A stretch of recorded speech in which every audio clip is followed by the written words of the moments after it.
Welcome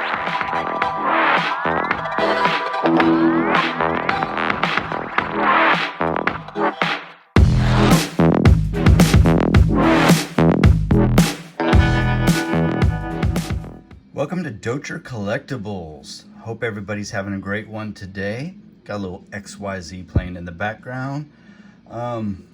Today we are going to do Sports Cards 101, basics, kind of break down, a little education.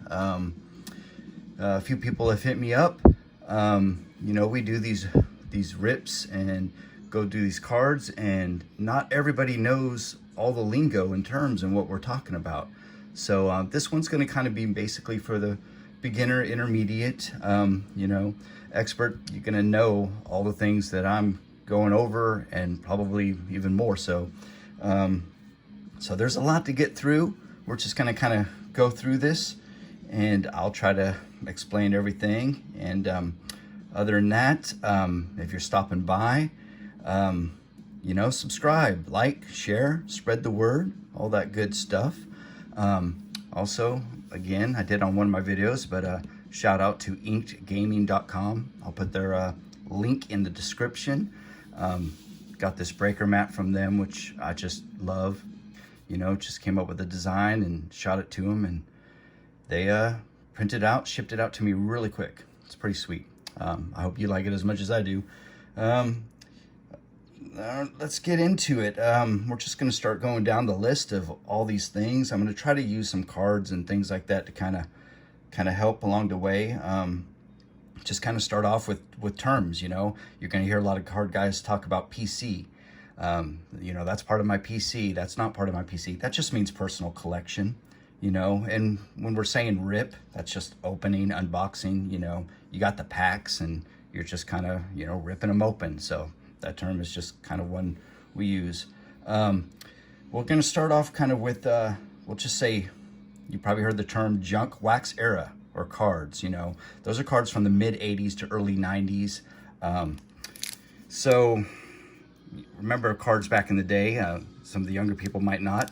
That's actually a piece of gum in there. Sometimes it's in the back, and they're kind of sealed, kind of like with a wax. This is the old 1990 Topps football. So I got some throwback stuff I'm going to be opening. As you can see, this hasn't been opened. And then it kind of moved along. So that was 1990, early mid 80s kind of on.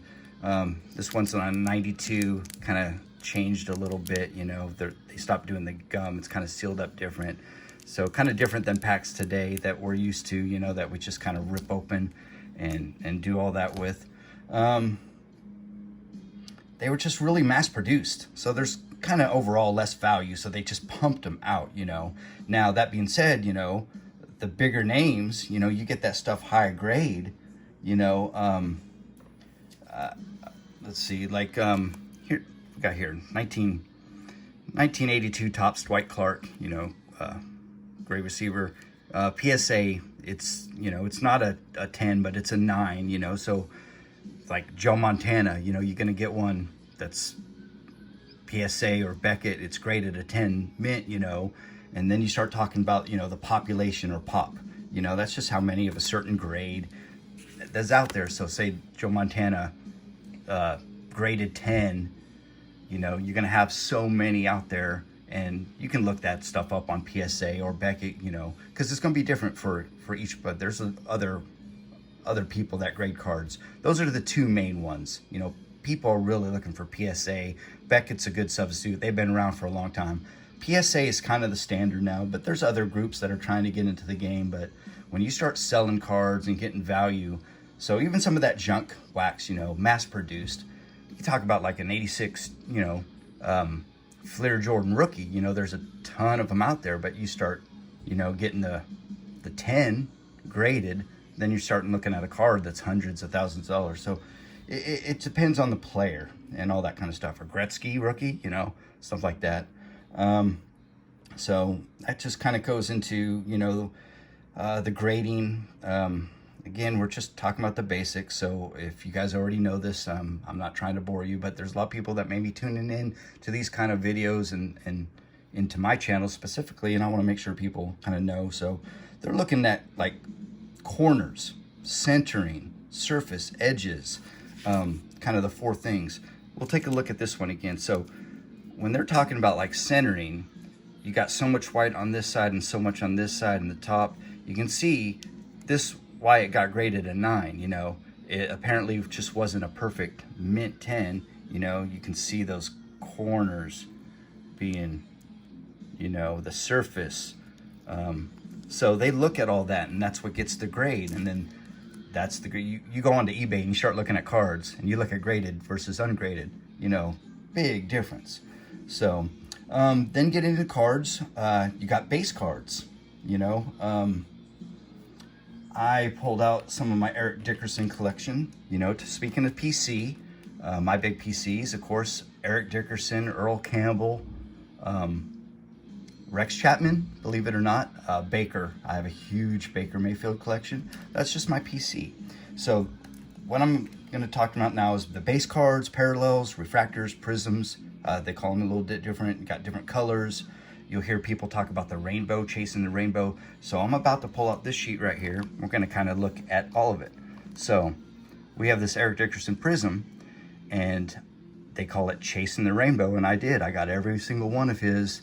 Every color, every parallel. So it's the same card. So it's not an insert. It's the same card, but you got different colors. So that's just what we call a parallel. This first one is the base. This middle one is what you call a refractor prism. You can kind of see that it's got more of a rainbow. And you can look on the back here, and a lot of times you'll see them say prism on there. So got that, and then it's like a pink, a blue, the orange, the green. I think that was a yellow, orange, red, white, and blue, a camo. So a lot of people will do that to try to collect their set or anything like that. I'm gonna use a few Topps Chrome cards here from a recent break. So this is what we would look at as an insert. So it's not a base card. This one's called Future Stars. That is an insert. So you got that. Prismatic Power would be, you know, had somebody ask me about what's the leopard in the new Allure Hockey. Well, that's actually a parallel, because it looks like the base card, but it has the leopard around it. If it had something, then there's some parallels or some inserts of the different ones. And then you can kind of have what they call a throwback. So like this one, you know, is modeled after an old 86 card. So it's kind of a throwback, but it is what you would think of as an insert, you know. So we got those. Then we kind of go into what we're going to call hits. When people start talking about hits, they're talking about autos and mems. Mem, relic, you know, patch, jerseys, things like that. Typically they're jersey, but there's some others, you know, there's some hockey ones that have pieces of stick or pieces of glove, footballs, cards that maybe have, you know, a little bit of everything. And it's just, so you can't just call it a jersey card. So they just call it memorabilia type of card. So those are kind of considered your two hits when you start dealing with autos and then your mems. And the big thing with mems is you got, like here's a mem card, a Baker, which happens to be numbered, and we'll talk about that too, because some cards can be numbered and some not, depending whether they're inserts, refractors, autos, stuff like that. Sometimes they're not numbered, sometimes they are. You know, then you start looking at short print, like this one is out of 125. You wouldn't necessarily say that's short print, maybe out of 25. Then you have SSP, super short print, that might be out of 5. And then you have the old one of ones.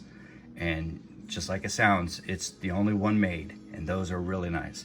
So this is jersey card. This was one of, this is actually game worn used material. So it's nice to have game worn.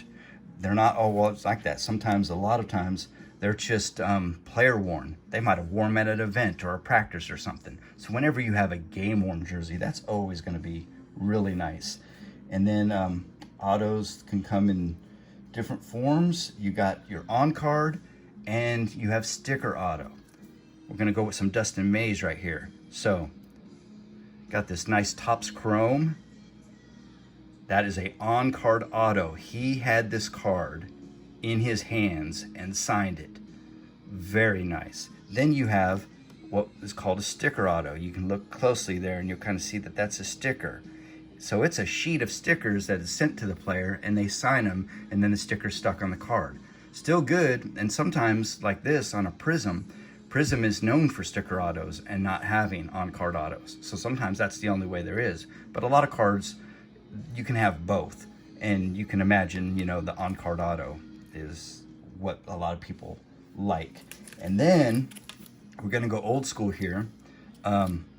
Same year, 80, you can see that 86 Fleer. That's the rookie year for Jordan, but this is Tom Chambers. I collect him too.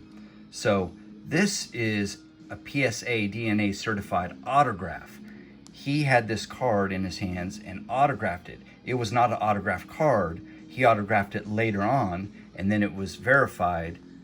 So I like picking up some of these a lot of times. It's very cool, and I like Tom Chambers. But so this was his card from back in '86, and then he signed it later in the presence of PSA DNA.